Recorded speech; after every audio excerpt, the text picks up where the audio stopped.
Okay, so this time our topic is about workplace conflict resolution, mediation, and administrative grievances. No?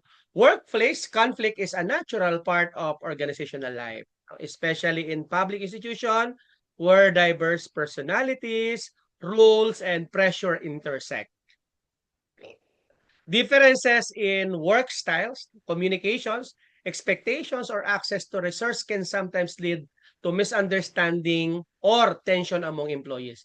When conflicts are not addressed properly, they can affect morale, no? Productivity, teamwork, and public service delivery.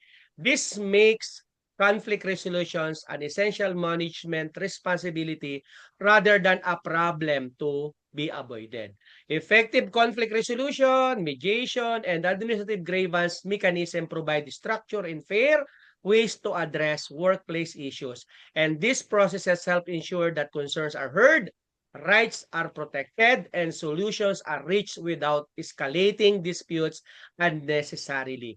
In public administration, where professionalism, accountability, and trust are critical, having clear and accessible grievance system supports both employees' welfare and organizational stability. So we will give the presenter adequate time to discuss the concept, process, and practical approach to workplace conflict resolution, mediation, and administrative grievance handling. And also share real-world example, common challenges encountered in offices, and best practice observed in government and organizational setting. Go ahead po. Yes po. My second topic is about workplace conflict resolution, mediation, and administrative grievances. Introduction. Workplace conflict is a common issue in organization that can affect employee performance and relationships. Understanding conflict resolution, mediation, and administrative grievances helps ensure fairness and harmony in the workplace. What is conflict resolution? Conflict resolution is the process of resolving disagreements in a positive, respectful, and cooperative way to achieve mutual understanding and effective solution. The main goal of this is to be positive, be respectful, be cooperative, achieve mutual understanding, and find effective solutions. Be positive means focus on solutions, not to blame the others. Be respectful means listen to each other and value each person's perspective. Be cooperative means work together to find an outcome that works for everyone. Achieve mutual understanding means make sure both sides understand each other's feelings and needs. Find effective solution means solve the problems in a way that actually works rather than just stopping the argument. Example of this is when two co-workers disagree about how to handle a project. Instead of arguing, they sit down, listen to each other's ideas, and agree on a plan that combines the best parts of both suggestions. Why is conflict resolution important? Conflict resolution helps people work together rather than against each other. It creates a positive, respectful, and inclusive environment, especially in the workplace. It means it important because it keeps people working well together and maintain a healthy and respectful environment or respectful environment. Next is the importance and benefits of conflict resolution. Boost productivity, strengthens relationships, faster solutions, improves team morale, save time and money. Boost productivity means when conflicts are solved, people can focus on their work instead of arguing, and they develop harmonious relationship in the workplace. Strengthens relationships means solving disagreements build trust and better connections between people or between co-employees. Faster solutions means addressing conflicts quickly helps problem solve instead of dragging on. Improves team morale means a positive and fair environment makes everyone feel happier and more motivated at work. Last is save time and money. Resolving conflicts efficiently avoids long disputes, which can be costly in terms of both resources and lost work. Here are the important conflict resolution skills. First is active listening. It is about making a conscious effort to hear and understand someone. By this, we demonstrate concern, limit our interruption, and ask open-ended questions. Communication. It is how we express or share our ideas, thoughts, and feelings clearly and respectfully. By this, it helps prevent misunderstanding or magkakaroon tayo ng conflict sa bawat isa. Don't place blame. This means focusing on the problem, not attacking the person. Instead na yung parang sasabihin mo sa ka-worker mo na, mali mo mali mo dahil sa'yo ganito, ganyan. But sana bago tayo mag-blame, dapat we talk about kung paano ba natin ito ma-resolve or paano ba natin ito ma-fix together. Remaining calm. This means controlling your emotions even when you feel upset. Staying calm helps keep the discussion respectful and prevent the conflict from getting worse. Kasi 'di ba po, 'pag mayroon tayong conflict, for example sa office sa amin, 'pag mayroon kaming conflict sa pagbe-verify ng isang application, for example, yung pinrasis niyang application previously nagawan ko, tapos may kaso. And then ngayon nag-a-apply ng clearance, yung same person is same person na na-assign sa kanya ngayon. Dun sa kaso na yon, parang mayroon kaming conflict. Dun sa status nagkaroon ng conflict. Bakit ganito yung na-process mo? Bakit sa akin ito yung lumalabas?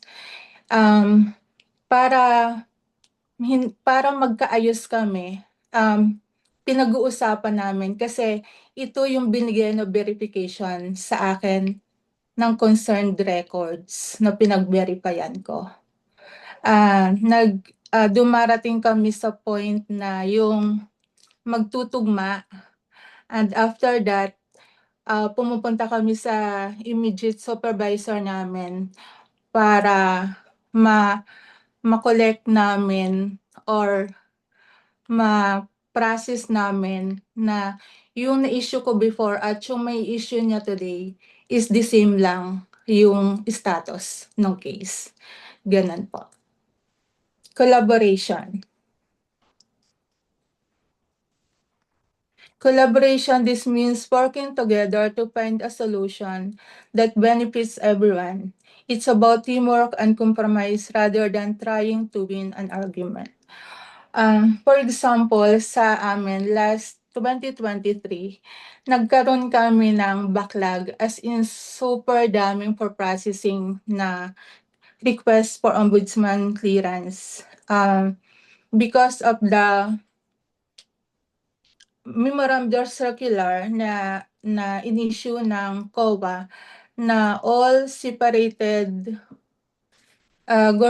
government employees na magki-claim ng kanilang terminal benefits claim ay kailangan kumuha ng ombudsman clearance.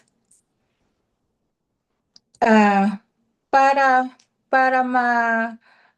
ano namin yung problem na yon, nagkaroon kami ng idea, collaboration, na mag-overtime para ma-lessen or mabawasan or matanggal yung backlog na yon. So far, by early of 2024, yung backlog na yon na umabot almost 11,000 applications for processing. By July of 2024 is na ubos po namin. Dahil dun sa pag-collaborate naming mga lahat ng verifiers, nagkasundo kami na dapat ganito ganyan ang gawin natin para maubos yung backlog. Next is conflict resolution strategies. First is negotiation. Negotiation means the people involved in the conflict talk directly to each other to reach an agreement. This strategies is no outside person is involved, parang kayo-kayo lang. Mediation. Mediation is a neutral third person called the mediator helps the people in conflict communicate and find a solution. The mediator does not take sides or make decisions but guides the conversation calmly and fairly. Example of this is a manager helps two employees talk through a misunderstanding and agree on better communication going forward. Arbitration means it is a neutral third person called arbitrator who listens to both sides and then makes a decision. Unlike mediation, the arbitrator decides the outcome and both sides agree to accept it. For example, is a company brings an arbitrator to decide a dispute between management and employees over work schedules. Litigation, this means the conflict is taken to court and resolved by a judge or legal systems. This is usually the last option because it can take a lot of time, money, and effort. In short, different conflicts require different strategies. Some can be solved by talking, while others may need outside help or legal action.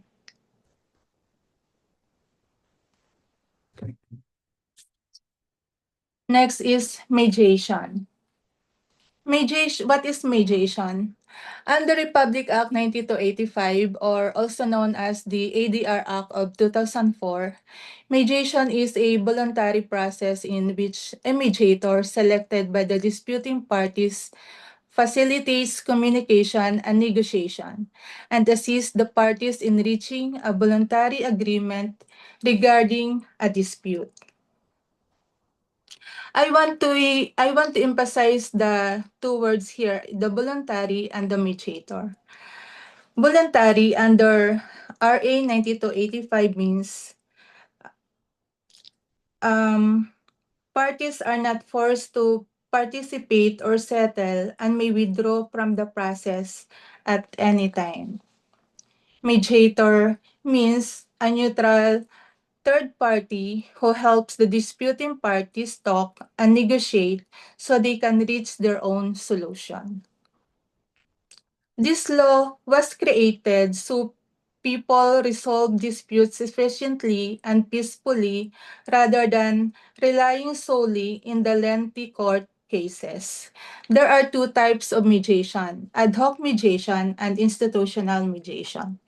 Ad hoc mediation is a DIY approach. The parties manage the process themselves for a specific case. They don't go to an office or a center. They just agree on a person and a place to settle the matter. For example, in ad hoc mediation is when co-owners of a coffee shop disagree about expanding the business. Instead of going to court, they choose a neutral mediator just for this issue. Ang issue is yung about expanding the business. The mediator helped them discuss the problem and reach a solution. Once the dispute is resolved, the mediation ends. Bakit ito ay naging ad hoc mediation? Because mediator chosen only for this dispute doon lang sa case na yon, yung expanding the business. Next is informal and flexible. Kasi nga, walang formal na office or center, or pwedeng sila-sila lang yung mag-uusap. No mediation organization involved. While in institutional mediation, this is more formal. It is handled by organization like the Philippine Dispute Resolution Center or the PDRC. They have their own set of rules, specialized rooms, and a list of accredited mediator to choose from. For example, sa amin din, sa Public Assistance Bureau, halimbawang mayroong request for assistance, kinakategorize sila yung request for assistance kung pwede bang i-mediate muna or before i-go nila as a complaint.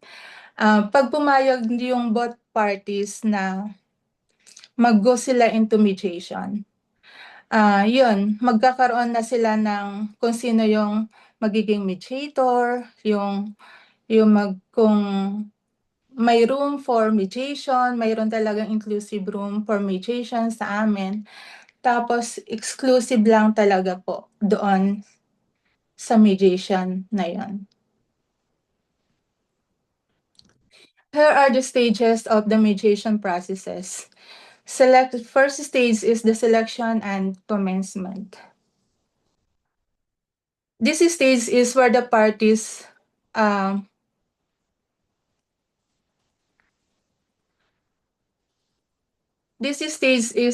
first, the parties agree on who will mediate and formally start the process. Second stage is the mediation session or the process itself ng mediation. First is opening statement. The mediator explains the rules and assures everyone is there in good faith.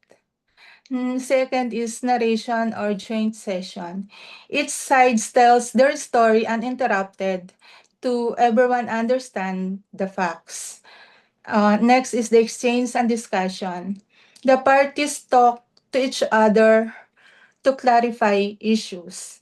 Separate session or caucus.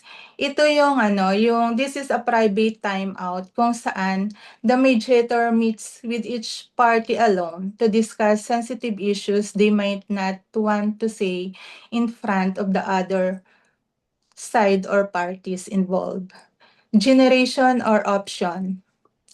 This is the last process where both parties is brainstorming sila ng solutions that work for everyone, for both parties. Next stage is the closure and settlement. If both parties agree on the solutions, they sign a mediated settlement or agreement, which is legally binding. And then, when the agreement is legally binding, to make it even stronger, it can be deposited with the clerk of court and then becomes a court judgment. And if one party breaks the agreement, the court can issue a writ of execution to enforce it immediately. Yung writ of execution is a legal order issued by the court to enforce a judgment, kung ano yung naging judgment during mediation.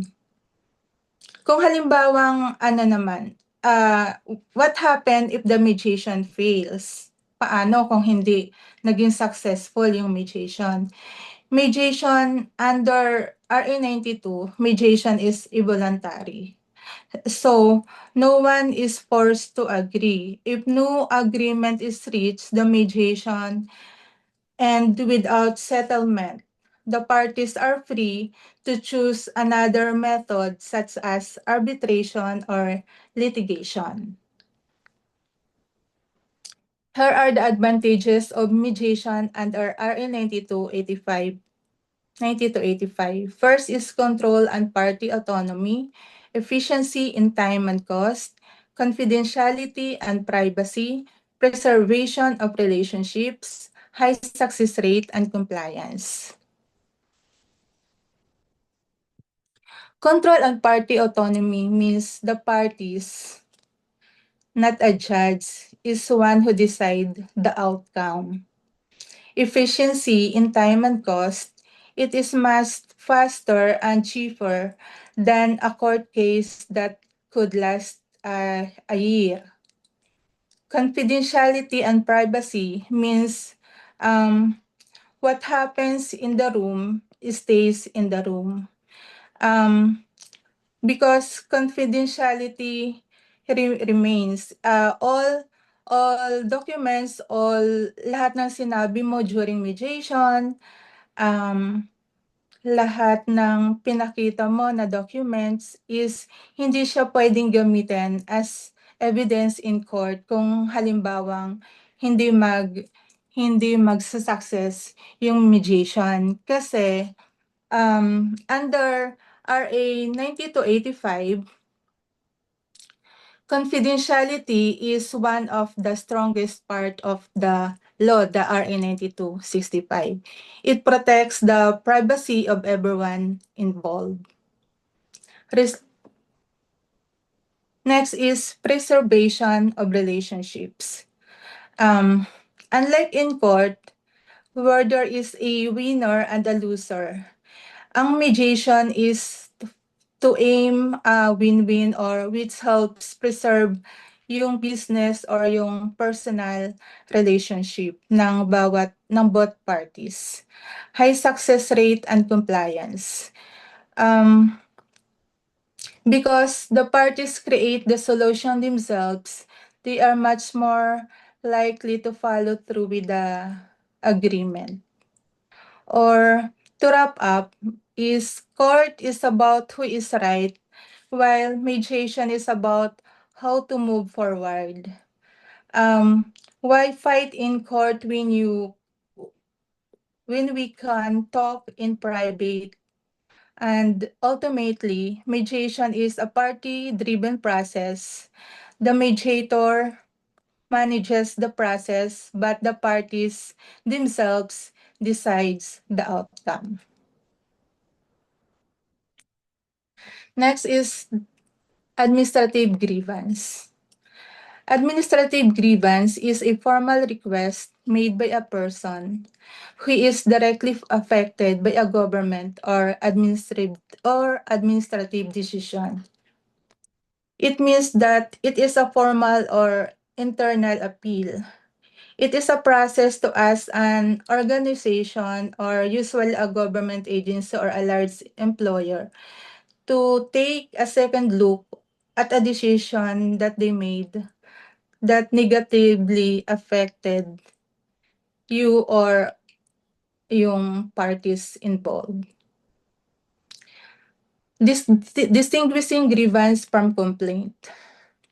In administrative grievance, where to submit it was filed to the issuing authority or its superior, while complaint filed to oversight or supervisory bodies.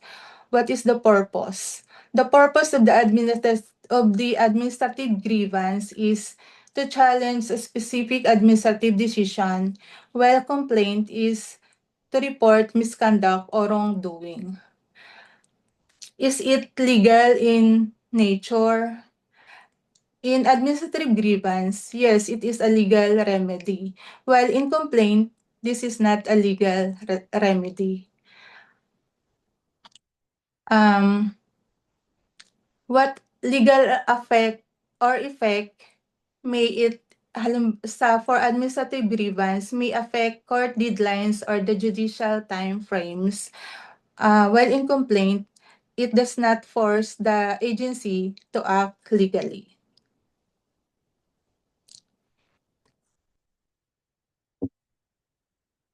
Here are the types of administrative grievance. First is the hierarchical grievance. Hierarchical grievance means parang you climb the ladder, because instead of asking the original person, you will submit your complaint to their boss or higher department. For example, if a local building inspector denies your permit, you file a grievance with the city director of planning. Next is the self-voluntary grievance. It is also known as a petitionary grievance.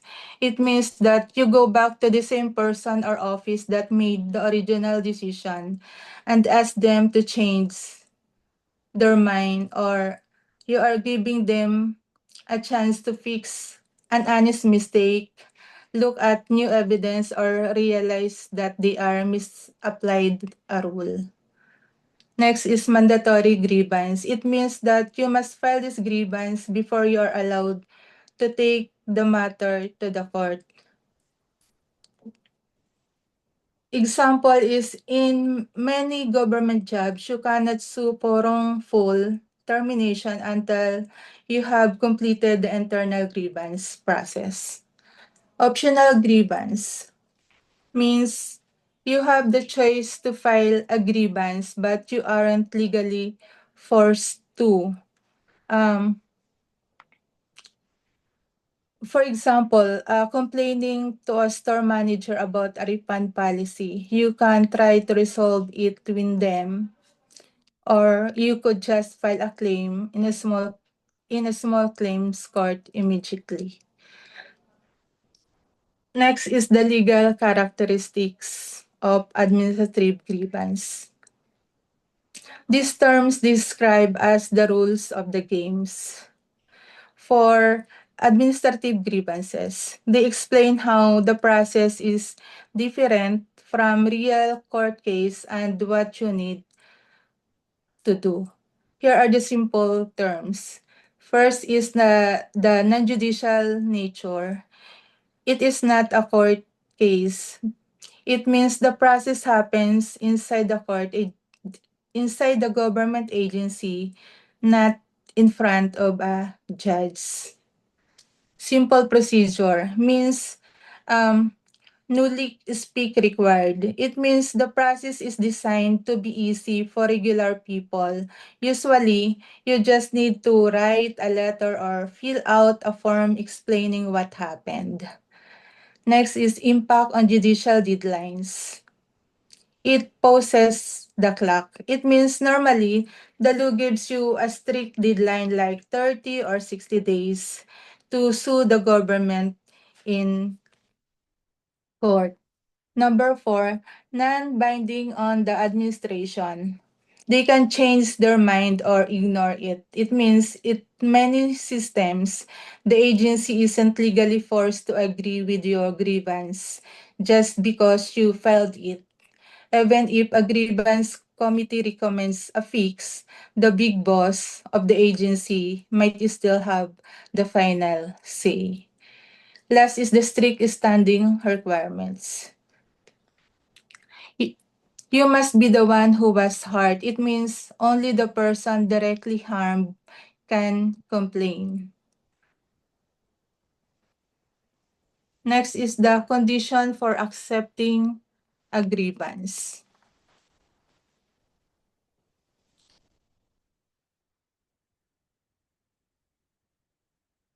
Parang ito yung checklist ng checklist for success ng isang pag-accept ng isang grievance, administrative grievance.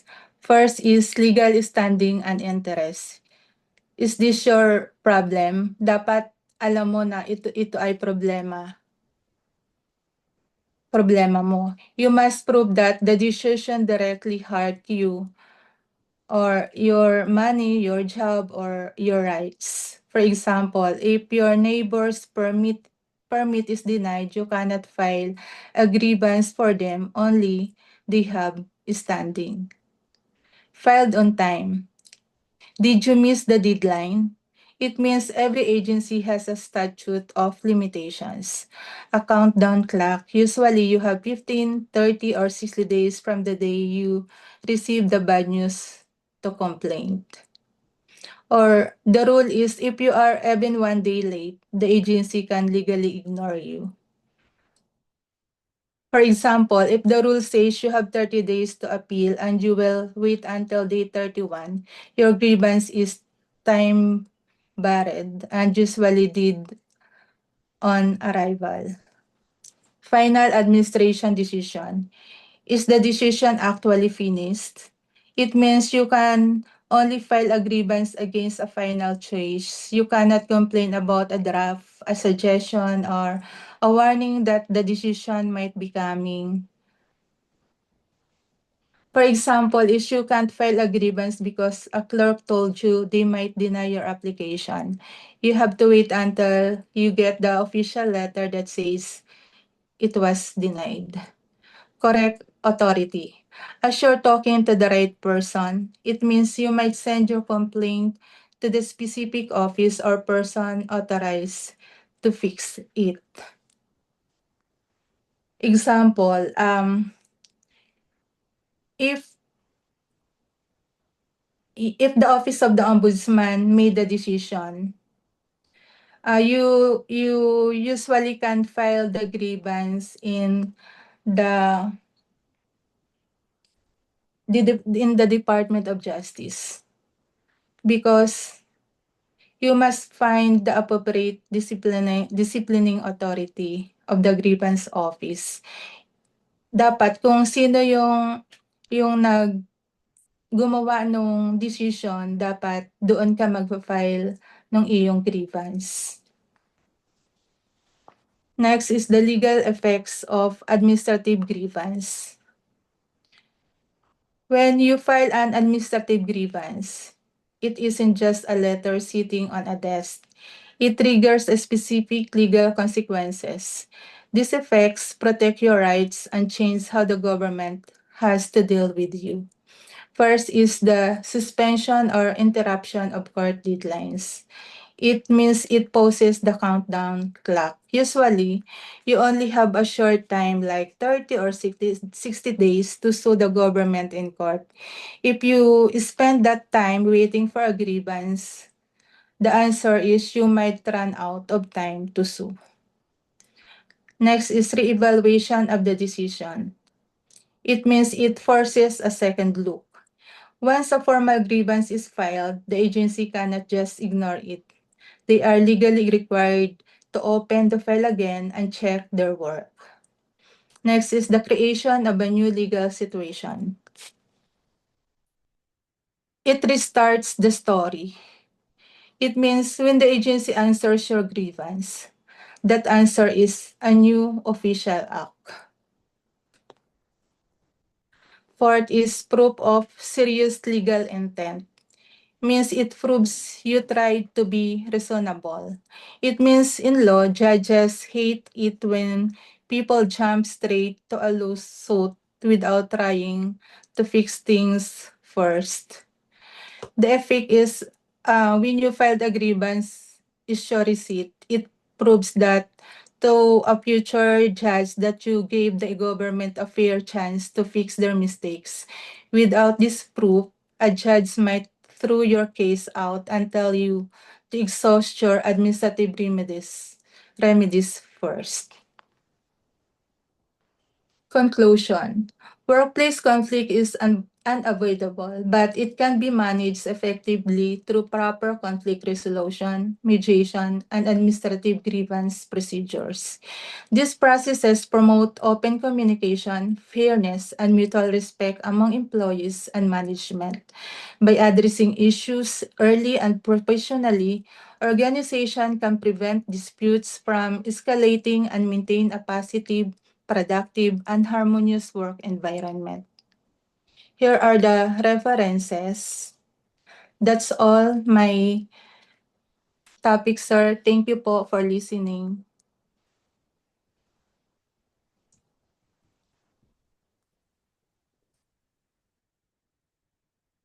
Okay, I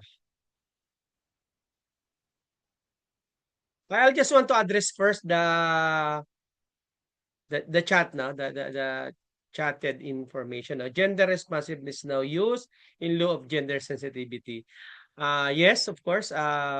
Gender responsiveness now used in lieu of gender sensitivity because it goes beyond awareness and moves toward concrete actions. Ang laki ng budget dyan, sagad. In all government agency, no? Gender sensitivity focus on recognizing differences and avoiding bias, no, which is important, but often stops at understanding. So gender responsiveness, on the other hand, requires institutions and individuals to actively adjust policies, programs, and practices to address gender-related needs and inequalities. No, in teaching and public administration, gender responsiveness means responding to real condition faced by the different genders rather than assuming equal treatment automatically leads to equal outcomes. Let's say, for example, instead of only being sensitive to the challenges faced by women or gender minorities, a gender-responsive approach may involve adjusting work schedules, providing safe reporting mechanisms, or ensuring equal access to leadership opportunities. This shift, no, emphasizes results, accountability, and inclusion, making gender equality more practical and measurable in everyday governance and education. Now, proceed with the topic, no, to give you a gist, no, or a summary or wrap up of the workplace conflict resolution, mediation, and administrative grievances, no. Workplace conflict often arises from unclear rules, communication gaps, or perceived unfairness. Let's say, for example, two employees assigned overlapping responsibility may disagree on task ownership, no, leading to tension if expectations are not clarified. So, early identification of such issues through open dialogue can prevent small misunderstanding from developing into formal grievances. So conflict resolutions at the supervisory level plays a key role in maintaining a healthy work environment. Supervisors who listen actively, remain neutral, and focus on problem solving help employees feel respected and understood. So for instance, a supervisor who facilitate a calm discussion between conflicting staff members and helps them agree on shared responsibility can restore teamwork without formal intervention. So mediation provides a structured approach when conflicts cannot be resolved informally. So a neutral mediator helps parties express concerns, understand each other's perspectives, and explore mutually acceptable solutions. In government office, mediation may be used when interpersonal conflicts affect team performance but do not yet require disciplinary action, allowing relationship to be repaired while maintaining professionalism. Administrative grievance procedures ensure that employees have a formal avenue, no, to raise concerns related to policies, treatment, and syempre yung workplace conditions. And these systems promote fairness by providing clear steps, timeliness, and impartial review. For example, an employee who believes they were unfairly evaluated can file a grievance that is reviewed objectively, helping maintain trust in institutional processes. So managing conflict, mediation, and grievance contributes to a culture of respect and accountability. So when employees see that issues are handled fairly and consistently, they are more likely to voice concerns constructively rather than resort to silence or resentment. Organization that addresses conflict effectively foster a work environment where collaboration, professionalism, and public service values are upheld even during challenging situation. Okay? So thank you so much, presenter.